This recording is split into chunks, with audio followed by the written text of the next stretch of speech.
27 सितंबर 2022 के the Hindu analysis में मैं प्रशांत मावानी आप सभी का बहुत बहुत हार्दिक रूप से स्वागत करता हूं। This is curiously education. दोस्तों, आज हमारे टेबल पर हैं चार इंटरेस्टिंग टॉपिक्स। कल हमने यूनाइटेड नेशंस के बारे में विस्तार से चर्चा की थी। And let me tell you कि आज अगर ये आपका पहला दिन है, अगर आप पहली बार क्यूरियसली एजुकेशन के द हिंदू एनालिसिस को देख रहे हैं, तो मैं आपको रिक्वेस्ट करूंगा कि आप 26 सितंबर वाला जो द हिंदू एनालिसिस वाला वीडियो है उसको देख लीजिएगा, क्योंकि अगर आपने वो नहीं देखा है तो यूएन के बारे में बहुत सारी चीज़ें जो हैं आपको पता नहीं चलेगी। और आज हम कल जो हमने डिस्कशन की थी उसको एक नेक्स्ट लेवल पर ले जाने की कोशिश करेंगे, राइट। नंबर 2 पर है एनजीटी यानी कि national green tribunal on waste management. And number 3, it's very interesting article again, tourist spot के तौर पर भारत को कैसे डेवलप किया जा सकता है। बहुत ही इंटरेस्टिंग मीटिंग हुई थी, इसके बारे में हम बात करेंगे। The fourth one is about geopolitics. अब आप सोच रहे होंगे कि जियोपॉलिटिक्स के बारे में इतनी सारी बातें हम क्यों कर रहे हैं। द थिंग इज़, अभी क्या हुआ, एससीओ की एक मीटिंग हुई, फिर यूनाइटेड नेशंस जनरल असेंबली की मीटिंग हुई।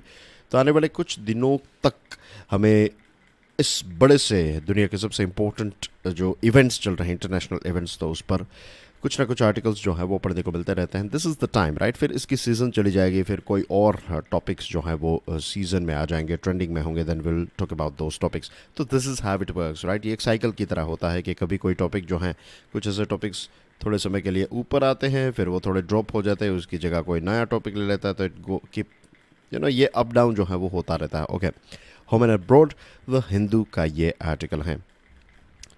यूनाइटेड नेशंस जनरल असेंबली को एड्रेस करते हुए हमारे external affairs minister S Jaishankar साहब, first of all let me tell you कि प्राइम मिनिस्टर मोदी साहब जो हैं वो इस बार वहाँ पर नहीं गए थे। आई एम श्योर आपको पता होगा, एससीओ की मीटिंग के लिए पीएम मोदी साहब जो हैं वो गए थे Samarkand, that is in Uzbekistan.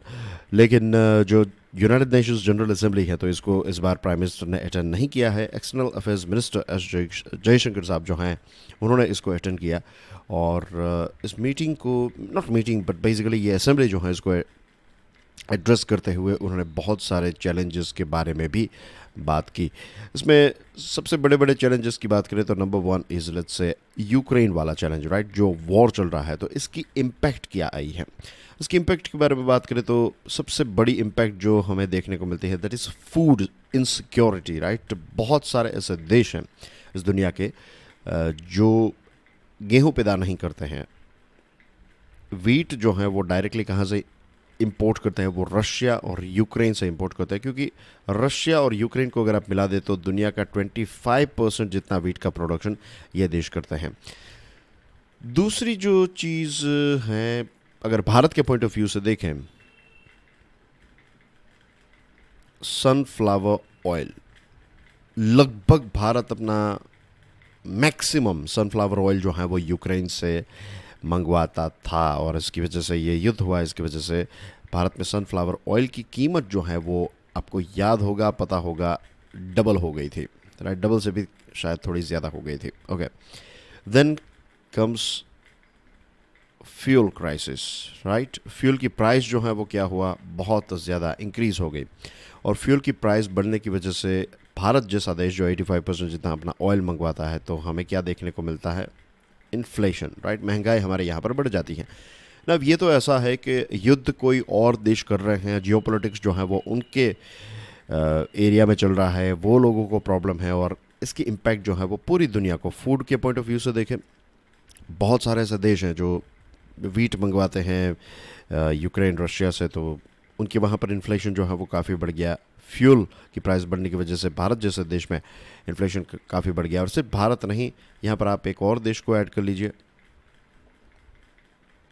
Sri Lanka. Sri Lanka की तो हालत कितनी ख़राब हो गई थी, हमने देखा था। और दूसरी एक और चीज़ यहाँ पर ऐड करना चाहूँगा ताकि हमें पूरा पिक्चर जो है वो मिल ही जाए, फर्टिलाइजर्स, राइट। फर्टिलाइजर्स की प्राइस या फिर टाइम पर न मिलने की वजह से, और ये फ्यूल की प्राइस बढ़ने की वजह से श्रीलंका की हालत जो है वो काफ़ी ख़राब हो गई थी। आज भी उतनी कोई अच्छी नहीं है, लेकिन प्रोटेस्ट वो जो फेज था श्रीलंका का, it was one of the worst Sri Lanka has ever faced. तो यूक्रेन के वॉर के रिपल इफ़ेक्ट जो हैं हम कह सकते हैं कि पूरी दुनिया पर हैं, राइट। इसकी जो साइड इफ़ेक्ट हैं ये हर जगह पर हमें महसूस हो रही हैं। कोविड-19 के बारे में मुझे और ज़्यादा बताने की आई एम श्योर ज़रूर नहीं है। क्लाइमेट चेंज के बारे में भी आप अच्छी तरीके से चीज़ों को जानते हैं। टेररिज्म की इम्पैक्ट क्या है ये भी आप लोग जानते हैं। तो ये तीन चीज़ें जो हैं उनको मैं और विस्तार से नहीं समझा रहा हूँ, क्योंकि हमने इसके बारे में कई बार बातचीत कर ली है। लेकिन आप समझ सकते हैं कि ये चार बड़े टॉपिक्स जो हैं इन पर हमारे एक्सटर्नल अफेयर्स मिनिस्टर उन्होंने जो सेवरल चैलेंजेस के बारे में बात की, तो इसमें ये चार बड़े प्रॉब्लम्स जो हैं वो शामिल थे। रही बात पाकिस्तान की, तो पाकिस्तान के जो प्राइम मिनिस्टर हैं उन्होंने भारत के बारे में, उन्होंने बेसिकली LOC के बारे में बात की, उन्होंने कश्मीर के बारे में बात की, आर्टिकल 370 के बारे में बात की। तो ये सारी चीज़ों के भारत पर इल्ज़ाम लगाया, ये वो एक्सेट्रा, जो हर बार पाकिस्तान करता रहता है। कोई नया टॉपिक होना भी चाहिए ना उनके पास। लेकिन भारत ने किसी भी प्रकार का एक डायरेक्ट कमेंट जो है वो पाकिस्तान पर हमने नहीं किया है। हमने पाकिस्तान का नाम लेकर कोई भी चीज़ नहीं बताई है। Same thing goes with LAC यानी कि लाइन ऑफ एक्चुअल कंट्रोल, जो चाइना के साथ हमारा इश्यू चल रहा है, इसको लेकर भी हमने कोई भी डायरेक्ट स्टेटमेंट जो है वो नहीं दिया है। Look at the confidence of India. हम जानते हैं कि ये चीज़ जो है वो हम बायलैटरल लेवल पर ही सॉल्व कर देंगे। और जब भी LOC यानी कि लाइन ऑफ कंट्रोल की बात आती है, now dear friends let me first of all ये एक चीज़ क्लियर कर दूं। LOC LAC ये पता ही होगा, लेकिन फिर भी कुछ नए स्टूडेंट्स जो हैं अभी अभी तैयारी स्टार्ट की हैं। तो LOC जो है लाइन ऑफ कंट्रोल, वो पाकिस्तान के साथ है, एंड LAC जो है वो चाइना के साथ है। ठीक है, ये बेसिक चीज़ एक बता दूं। ओके, तो मैं बात कर रहा था बायलैटरल लेवल की। तो जब LOC वाला टॉपिक हम UN में नहीं उठाते, तो वैसे ही हम LAC वाला टॉपिक जो है वो भी UN में नहीं उठाते, क्योंकि LOC के बारे में भी भारत हमेशा कहता आया है कि ये द्विपक्षीय लेवल पर यानी कि बायलैटरल लेवल पर हम डायरेक्टली पाकिस्तान के साथ ये प्रॉब्लम सॉल्व कर देंगे, और ये वाला प्रॉब्लम जो है वो डायरेक्टली हम चाइना के साथ सॉल्व कर देंगे। हाँ, भारत ने भले ही डायरेक्ट नाम ना लिया हो LAC का या फिर चाइना का, लेकिन भारत ने एक चीज़ जो है वो मेंशन की है, और ये तो मेंशन करना बनती ही है। इट्स अबाउट चाइना की जो एक बुरी आदत है। यूनाइटेड नेशन सिक्योरिटी काउंसिल में चाइना बार बार जो है अपना, जैसे कल ही मैंने एक्सप्लेन किया था ना, कि वीटो पावर जो है इसका इस्तेमाल करते हुए चाइना जो है वो पाकिस्तान और पाकिस्तान में छिपे हुए आतंकवादियों को, उनके ग्रुप्स को बचा लेता है। तो इसकी निंदा जो है इसको डेफिनेटली भारत ने किया है, विच इज़ वेरी गुड। इसके साथ रशिया की बात करें, तो जब हमारे प्राइम मिनिस्टर मोदी साहब की मीटिंग व्लादिमीर पुतिन साहब के साथ हुई, तो उन्होंने क्या कहा था, उनके शब्द थे not an era of war. उन्होंने ये कहा कि आज का ये जो युग है ये युद्ध का युग नहीं है। ये डायरेक्टली क्लियरली जो है वो भारत ने प्रेसिडेंट व्लादिमीर पुतिन यानी कि रशिया को बता दिया था। तो भारत ने अपना स्टैंड जो है वो क्लियर रखा है। ऐसा नहीं है कि हम रशिया को सपोर्ट कर रहे हैं, ऐसा नहीं है कि हम रशिया के खिलाफ है, लेकिन हम पीस यानी कि शांति के साइड में हैं, राइट, शांति के पक्ष में हैं, यू कैन से। उसके साथ भारत ने ये भी कहा कि हम यूनाइटेड नेशंस के चार्टर को रिस्पेक्ट करते हैं, और कहा कि डायलॉग और डिप्लोमेसी में भारत जो है वो विश्वास रखता है। तो ये कुछ चीज़ें जो है वो उन्होंने क्लियरली बता दी हैं। यूनाइटेड नेशंस जनरल असेंबली से पहले कुछ स्टेटमेंट्स जो मिस्टर पुतिन ने दिए वो भी काफ़ी चौंकाने वाले हैं। यूक्रेनियन प्रेसिडेंट वोलोदिमीर ज़ेलेंस्की ने जो स्टेटमेंट दिए वो भी काफ़ी चौंकाने वाले हैं। रशिया की एबिलिटी के बारे में मिस्टर पुतिन ने ये बताया कि अगर ज़रूरत पड़ी तो रशिया जो है वो सारे के सारे हथियार जो हैं वो इस्तेमाल कर सकता है। Russia's ability to use all weapons. तो यहाँ पर ऑल वेपन्स का मतलब क्या, न्यूक्लियर वेपन है, ये एक बहुत बड़ा प्रश्न उठता है। दूसरी तरफ यूक्रेनियन प्रेसिडेंट का पहले स्टेटमेंट क्या आता था, आपको याद होगा जब युद्ध स्टार्ट हुआ उस टाइम पर, आई एम श्योर आपने वीडियोस और टीवी चैनल्स में बहुत सारी चीज़ें देखी होगी। तो याद कीजिए कि उन्होंने पहले वो ये कहते थे कि इस चीज़ को बंद करवाइए, right, stop this war, destruction हो रहा है, ये वो एक्सेट्रा, बहुत सारी चीज़ें इस प्रकार के स्टेटमेंट आ रहे थे। वो ईयू को अपील कर रहे थे, वो यूएसए को अपील कर रहे थे, दूसरे देशों को अपील कर रहे थे कि आप आइए, बीच में आइए। यूनाइटेड नेशंस के सेक्रेटरी जनरल जो हैं तो उनको रिक्वेस्ट कर रहे थे वो ये सारी चीज़ें बंद कीजिए। लेकिन अब देखिए, क्योंकि यूएसए और दूसरे देश जो हैं वो यूक्रेन को वेपन्स प्रोवाइड कर रहे हैं, राइट, हथियार प्रोवाइड कर रहे हैं, उनको पैसे प्रोवाइड किए जा रहे हैं, राइट, और दूसरी चीज़ें प्रोवाइड की जा रही है, तो एक फुल सपोर्ट जो है वो मिल रहा है यूक्रेन को। तो अब उनके प्रेसिडेंट का स्टेटमेंट ये आ रहा है कि no dialogue could bring an end to the war. वो ये कह रहे हैं कि अब बातचीत भी इस युद्ध को रोक नहीं सकती। अब उनको क्या लेना है, अब उनको वेंजेंस, या फिर आप कह सकते हैं सिंपल भाषा में रिवेंज, अब उनको बदला लेना। अब मीन्स रशिया ने ऐसी हिम्मत क्यों की, ऐसी बात जो है वो करने लगे हैं। तो इस प्रकार का एटीट्यूड रखा दोनों तरफ से, तो ये युद्ध जो है वो और लंबे समय तक चलता रहेगा। Anyway, coming back to India, Bharat के बारे में उन्होंने ये कहा कि प्राइम मिनिस्टर नरेंद्र मोदी जो हैं उनकी लीडरशिप में भारत जो है वो अब एक नया इंडिया बन गया है, और टारगेट ये है कि भारत जो है उसको 2047 तक एक डेवलप्ड देश बनाया जाए। इसके साथ उन्होंने यूनाइटेड नेशंस को रिफॉर्म करने की भी बात की, और ये भी कहा कि यूनाइटेड नेशन सिक्योरिटी काउंसिल को एक्सपांड करने की भी ज़रूरत है। अब ये दोनों चीज़ें मैंने कल बहुत ही अच्छी तरीके से समझाई थी, तो कल का लेक्चर अगर अटेंड नहीं किया है तो चेक इट आउट, राइट। कल जिन्होंने ये वाला लेक्चर देखा है तो उनको पता है कि वो कल की डिस्कशन आज आपको कितनी काम आ रही होगी। ओके, लास्ट चीज़, यहाँ पर एक चीज़ याद दिलाना चाहूँगा, G20 की जो 2023 की जो समिट है वो कहाँ पर होने वाली है, हमारे देश भारत में होने वाली है। तो India is going to play a very important role in 2023 to be precise. And that's everything in this particular topic. Now let's move on to the next one. Waste mismanagement. Tribune का ये article है।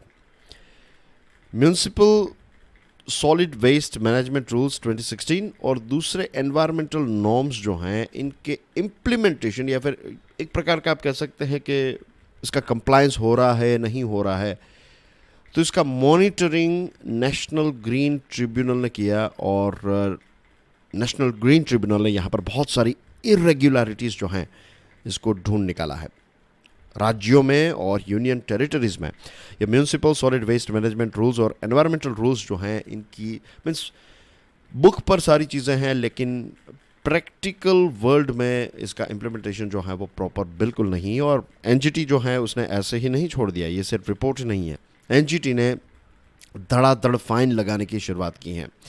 जो liquid और solid waste management जहाँ पर proper नहीं हुआ है, राइट, एनवायरमेंटल कॉम्पनसेशन के लिए पंजाब पर 2180 करोड़ रुपीस का फाइन, महाराष्ट्र पर 12,000 करोड़ रुपीस का फाइन, वेस्ट बंगाल पर 3,500 करोड़ रुपीस का फाइन, राजस्थान पर 3,000 करोड़ रुपीस का फाइन, और दूसरे राज्यों पर अलग अलग अमाउंट के फाइन्स जो हैं वो नेशनल ग्रीन ट्रिब्यूनल ने लगाए हैं।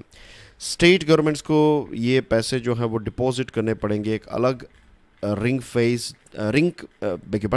फेंस्ड अकाउंट्स में, और ये फंड्स जो हैं इनका इस्तेमाल होगा कि जो गलत चीज़ें हुई हैं उनको रेक्टिफाई करने के लिए इसका इस्तेमाल जो है वो किया जाएगा।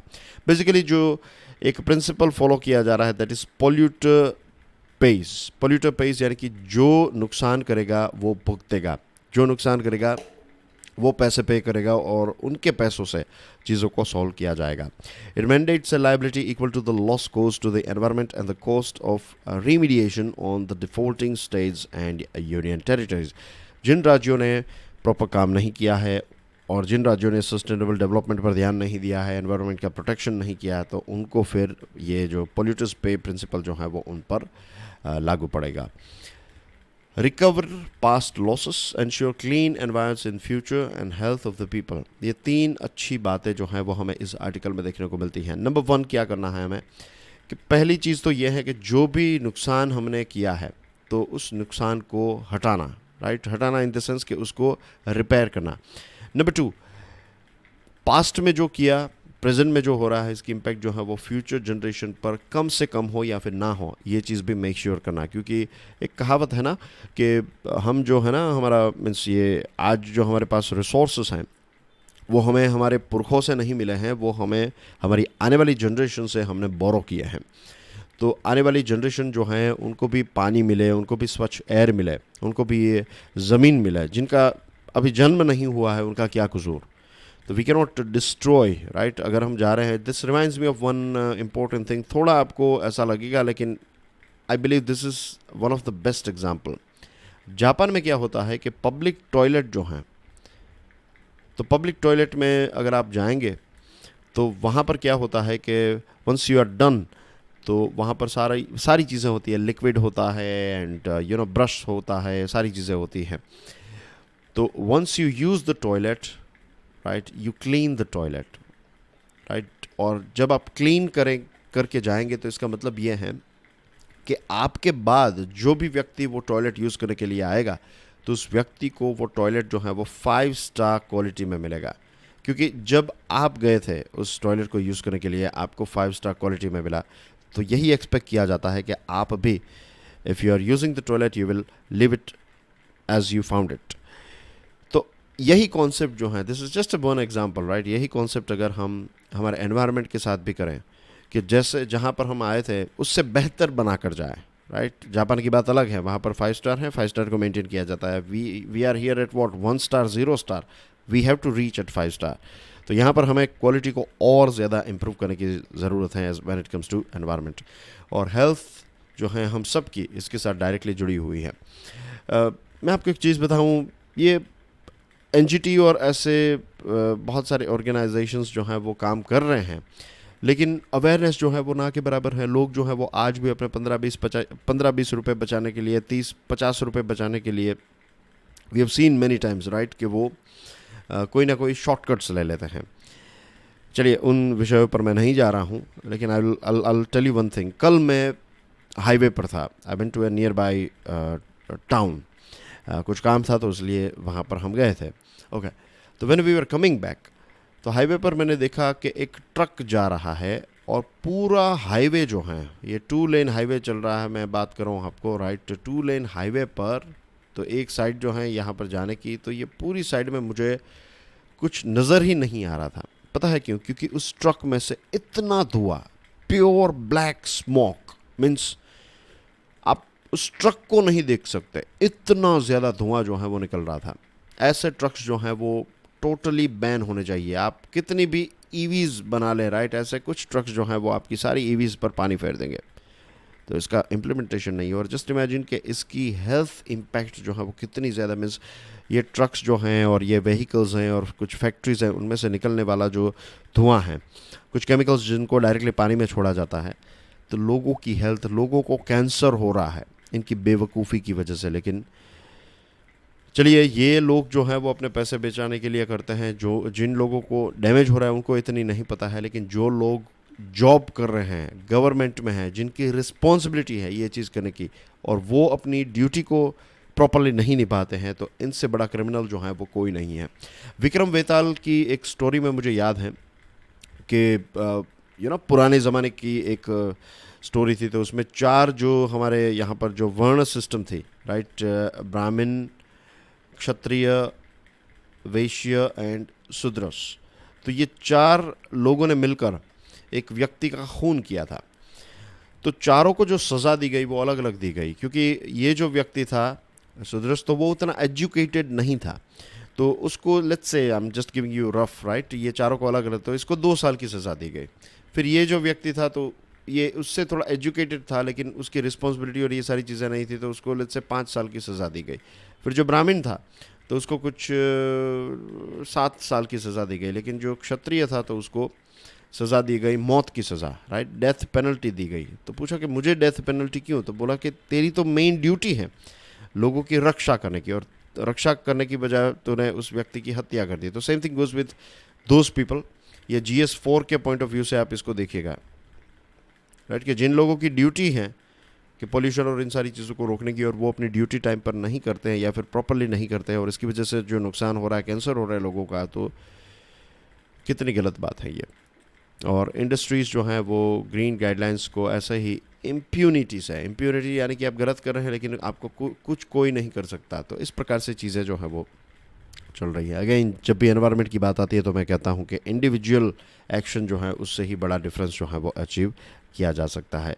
और सेग्रीगेशन, वेस्ट का सेग्रीगेशन, जो ब्लू और ग्रीन डस्टबिन हमने रखी है तो इसका भी सेग्रीगेशन जो है वो नहीं होता है।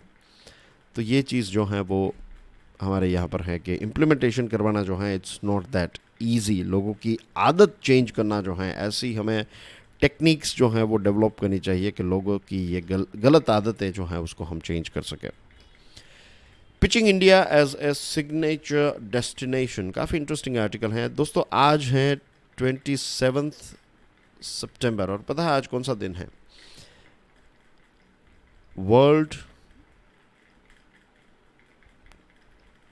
टूरिज्म डे है आज, राइट। और इस साल की थीम क्या है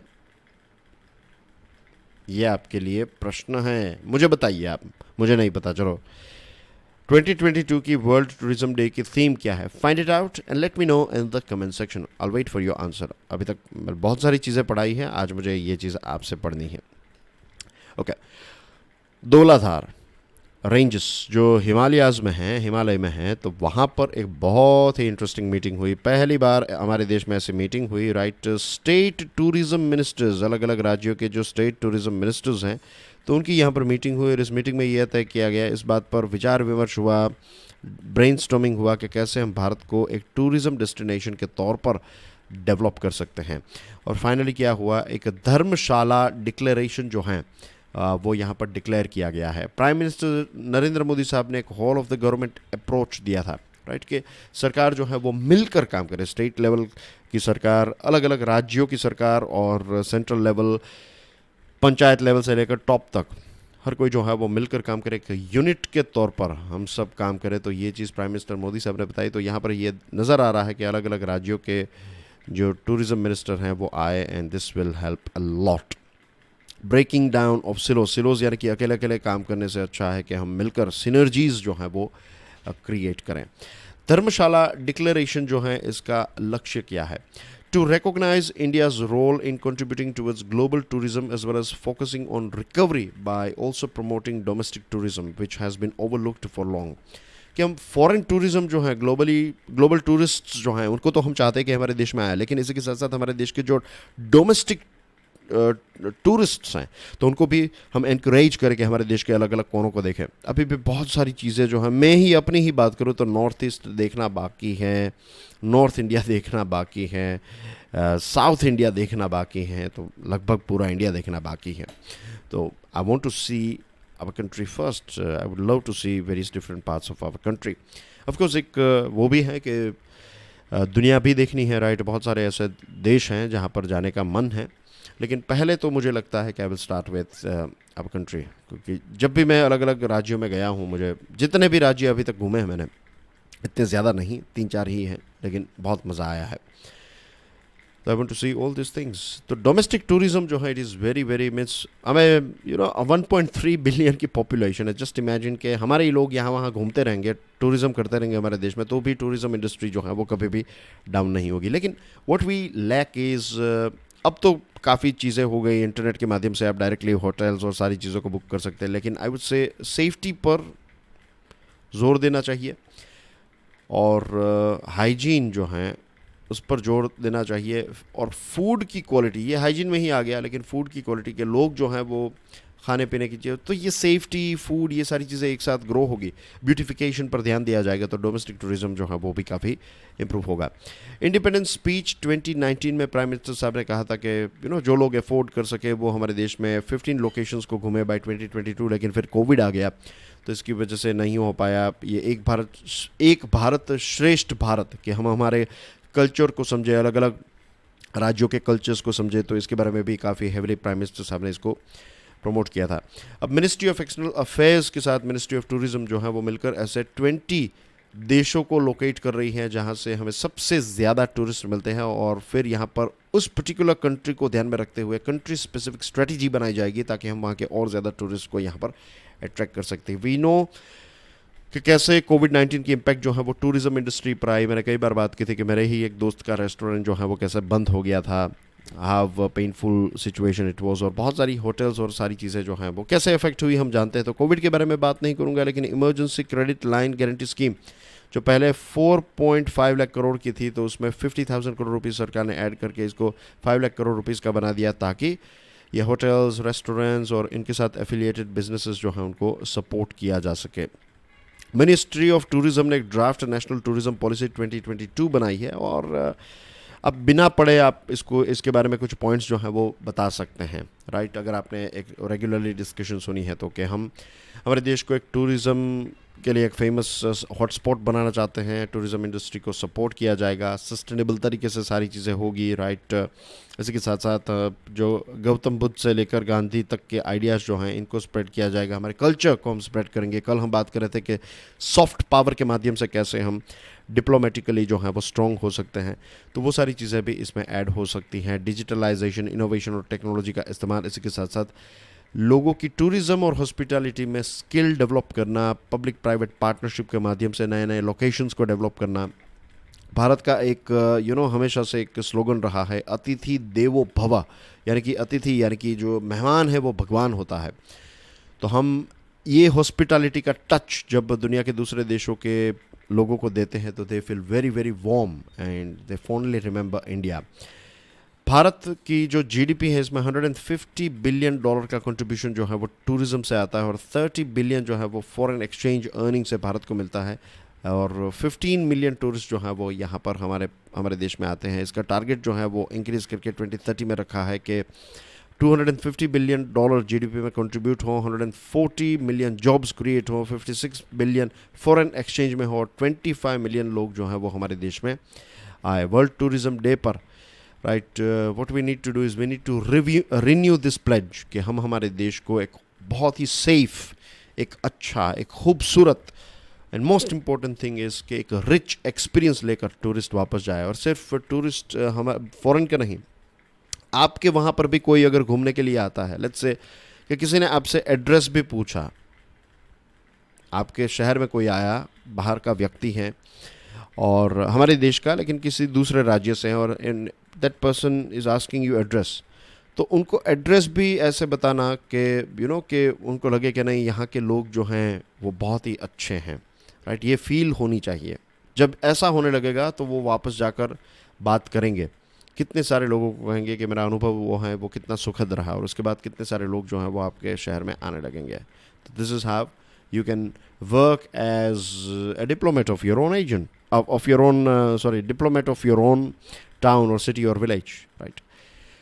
Samarkand, a miniature of an emerging world, the Hindu का ये आर्टिकल है। इसमें और ज़्यादा समय स्पेंड नहीं करेंगे, it's very easy to understand article, लेकिन इंपॉर्टेंट है कि एक्स डिप्लोमेट ने लिखा है।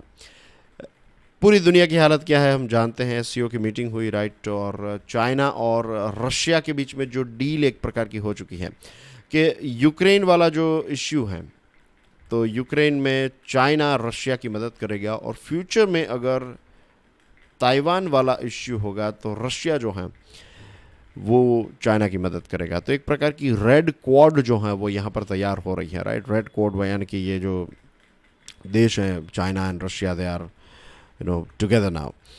भारत अकेला ऐसा देश रहा जिसने ब्लंटली, ओपनली जो है वो रशिया को कह दिया कि आपका ये जो युद्ध चल रहा है इसकी वजह से युद्ध नहीं होना चाहिए। मेरा वो लाइन थी मोदी साहब की, वो भी मैंने आपको बताई है। उन्होंने कहा कि बहुत सारे चैलेंजेस जो हैं वो दुनिया को फेस करने पड़ रहे हैं, और आने वाले समय में ये चैलेंजेस जो हैं वो और ज़्यादा बढ़ जाएंगे। रशियन प्रेसिडेंट व्लादिमीर पुतिन साहब ने कहा कि हम जानते हैं कि इंडिया के कंसर्न्स क्या है। उन्होंने कहा कि यूक्रेन जो है वो युद्ध छोड़ना नहीं चाहता, और यूक्रेन की सरकार जो है उन पर ब्लेम किया उन्होंने। चाइना ने LAC पर जो चीज़ की है, राइट, जितने भी हमारे बायलैटरल एग्रीमेंट्स थे सारे के सारे बायलैटरल एग्रीमेंट्स को वायोलेट किया है। और पाकिस्तान के प्राइम मिनिस्टर जो हैं उन्होंने ये कहा कि चाइनीज़ प्रेसिडेंट के साथ उन्होंने कश्मीर वाले मुद्दे पर बातचीत की, और उन्होंने ये कहा है कि चाइना ने प्रॉमिस किया है, चाइना ने एश्योरेंस दिया है कि वो पाकिस्तान को सपोर्ट करेगा। लेकिन चाइना ने ऑफिशियली कोई स्टेटमेंट कश्मीर को लेकर नहीं दिया है, लेकिन शहबाज शरीफ जो हैं उन्होंने इस प्रकार का स्टेटमेंट दिया। भारत ने इस पर कोई भी स्टैंड नहीं लिया है, बिकॉज भारत जो है वो इस प्रकार की तू में अपने आप को बिजी नहीं रखना चाहता है। We believe in action for sure. The only point that Mr. Modi made was that Pakistan should give India transit trade access. Transit trade access का मतलब ये है कि अगर हमें अफ़गानिस्तान में कोई सामान भेजना है, सेंट्रल एशिया में भेजना है, तो उन्होंने कहा कि पाकिस्तान को अपना जो ज़मीन है, लैंड रूट जो है, इसका इस्तेमाल भारत को करने देना चाहिए. चाइना और रशिया जो हैं, तो उन्होंने इंडिया की जो एससीओ की लीडरशिप होगी तो उसके बारे में काफ़ी अच्छी प्रशंसा की. बट ये सारी चीज़ें जो हैं ये फॉर्मेलिटी हैं. जो चीज़ समरकंद समिट में हुई, राइट, कि आप देख सकते हैं कि इंडिया ने चाइना के साथ बातचीत नहीं की और ये सारे इश्यूज जो है, इससे पता चलता है कि ये पूरी दुनिया का एक मिनिएचर है, राइट. एक पूरी दुनिया की एक झलक जो है, ट्रेलर जो है, वो आपको यहाँ पर एससीओ की मीटिंग में मिल जाता है. और चाइना, रशिया, ईरान, पाकिस्तान, ये चारों देश जो हैं, ये चारों देशों का कहीं ना कहीं एक एक्सिस जो है वो अब बनने लगा है. और भारत को अब जो डेमोक्रेटिक नेशंस हैं, जो लाइक माइंडेड देश हैं, उनके साथ और ज़्यादा मिलकर गहराई से एक मीन्स अभी भारत उसी दिशा में काम कर रहा है कि हम रिलेशनशिप जो हैं वो ऐसे डेमोक्रेटिक देशों के साथ और ज़्यादा मजबूत कर रहे हैं. Again United Nations General assembly में चेंजेस की बात की, यूएनएससी में चेंजेस की बात की, और पहली बार ऐसा हुआ है कि रशिया और यूएसए ने ये कहा है कि हम भारत के मीन्स यूएनएससी के एक्सपांशन के लिए तैयार हैं.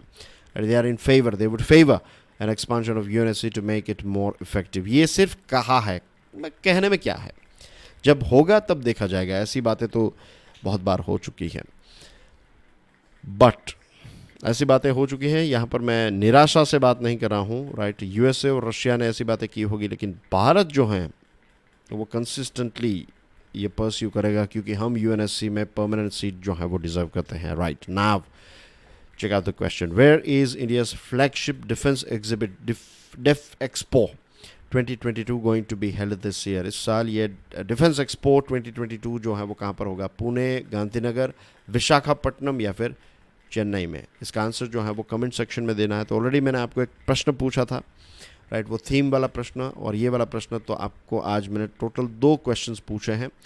And that's everything in today's discussion dear friends. Thank you very much for watching this video. Video पसंद आया हो तो share it with other students as well. बहुत सारे ऐसे स्टूडेंट्स हैं, राइट, न्यू स्टूडेंट्स जिनको पता नहीं है इस सीरीज़ के बारे में, उनको इस क्वालिटी के बारे में नहीं पता है कि कितनी गहराई में और कितने अलग अलग एंगल से और प्रॉपर एनालिसिस जो है वो हम यहाँ पर करते हैं. न्यूज़पेपर का ट्रांसलेशन नहीं होता है, या फिर छोटी बड़ी ख़बरें जो हैं उसको डिस्कस करके बड़ी बड़ी मीन्स ज़्यादा क्वांटिटी पर नहीं, लेकिन प्रॉपर क्वालिटी जो यूपीएससी और स्टेट लेवल की जो एग्जामिनेशन है, जो आपसे डिमांड करती है आपके मेंस एग्जामिनेशन में, आपके इंटरव्यू में, आपके प्रीलिम्स में, वो क्या डिमांड करते हैं कि प्रॉपर क्वालिटी जो भी चीज़ आप पढ़ें, राइट. तो एक ऑफिसर बनने वाले हैं, कम ऑन, क्लास 1 ऑफिसर, तो सरकार आपसे क्वालिटी एक्सपेक्ट कर रही है. तो उसी क्वालिटी को फुलफिल करने की यहाँ पर जो है पूरी कोशिश की जाती है. And I am sure regular students can vouch for it. But anyway, that's everything in today's discussion. Thank you very much for watching this video. बहुत सारा इंटरेस्टिंग वीडियोज़ मैं आपके लिए लेकर आने वाला हूँ, तो stay tuned. Thank you very much for your love and support. God bless you all. Jai Hind.